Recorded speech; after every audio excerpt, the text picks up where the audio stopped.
truth I've learned about geopolitics is that it's money oriented. If you have the money, it helps you geopolitically. The second truth I've learned is that, and this I've learned in the last 3 days speaking to the cabinet ministers, All right. is that the role of entrepreneurs is just do your own thing, create employment, increase the exports of the country, help the country become richer. Would you like to give the youth and especially entrepreneurs any other geopolitical advice when it comes to this? I don't want to use the phrase India versus China, but this whole scenario. How can we help? No, I think you're smart not using that phrase India versus China for this reason. Yes, we have issues with China, but that's not the only issue. I mean, we have to be fundamentally competitive.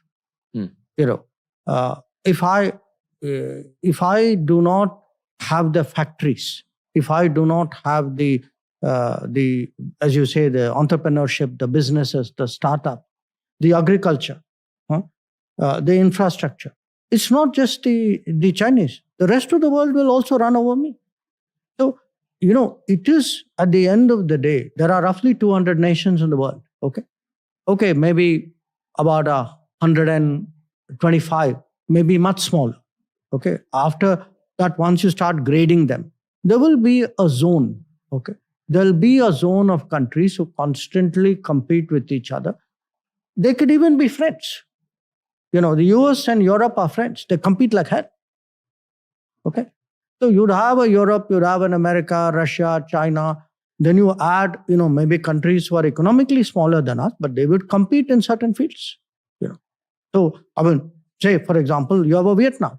Vietnam is a much smaller economy. But the fact is, Vietnam competes when it comes to certain kinds of investment. Okay. So, the bottom line, I think what the young people need to know is that today, it is all about building strengths. That when you say make in India, when you say startup India, when you say Gati Shakti, nobody is going to manufacture in India if your infrastructure is lousy. Okay. So they need to see the smart ports, the good roads, the rapid movement of goods.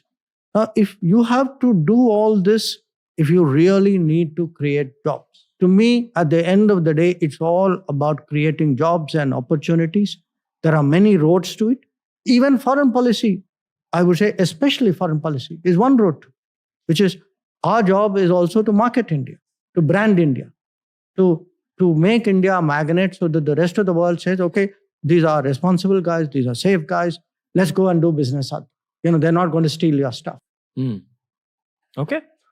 Basically chase excellence, create employment. Absolutely. And as we move forward in this chase of individual excellence, you will achieve national excellence. Absolutely. Okay. Absolutely. In the sport of in the global sport of geopolitics. Absolutely. All right. Well said.